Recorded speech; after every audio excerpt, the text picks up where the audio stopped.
Të hënën orën 13 është lajmëruar mbledhja e Komisionit Posaçëm për Reformën Territoriale, por Partia Demokratike nuk do të shkojë. Mbledhja e së hënës u vendos të thirret nga PS si një mundësi e fundit që partia më e madhe e opozitës të marrë pjesë, por kryetari PD Sali Berisha përsëriti se deputetët demokrat nuk do të shkojnë në mbledhje, duke theksuar se nuk do të ketë asnjë bashkëpunim me majorancën për asnjë çështje. Nga ana e saj, Partia Socialiste ka vendosur të ecë para e vetme në procesin e reformimit të njësive vendore. Në rendin e ditës së Parlamentit ditën e martë është vendosur edhe ndryshimi i përbërjes së Komisionit Posaçëm për Reformën Territoriale. Komisioni është ndërtuar mbi parimin e barazisë së anëtarëve mes majorancës dhe opozitës, se çdo vendim i PD-s për ta bojkotuar komisionin deri më tani e bënte të pamundur zhvillimin e mbledhjeve. Ndaj socialistët kanë propozuar që përbërja e tij të ndryshojë, majoranca të ketë një anëtar më shumë e PD-t humbas bashkëkryetari.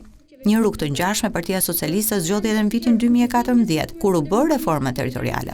Pas vendimit të demokratëve për bojkot, majoranca ndryshoi përbërjen e komisionit, duke i hequr opozitës të drejtën e vetos. Edhe në vitin 2014 edhe sot, Partia Socialiste me aleatët e saj kanë më shumë se 84 vota në parlament, të cilat janë të nevojshme për të ndryshuar ndarjen territoriale të vendit. Majoranca synon që të miratojë këtë reformë deri në muajin korrik, në mënyrë që ajo të aplikohet për zgjedhjet lokale që do të mbahen në pranverën e vitit 2027.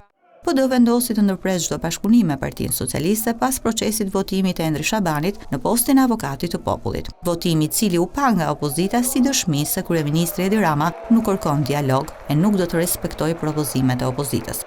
Ngritja e akuzave nga SPAK për numrin 2 të qeverisë Belinda Balluku dhe hetimet për tenderat e Akshit radikalizuan aksionin e opozitës e Partia Demokratike ka vendosur në qendër protestat, duke kërkuar largimin e kryeministrit Edi Rama dhe krijimin e një qeverie teknike që do të çojë vendin në zgjedhjet parakohshme.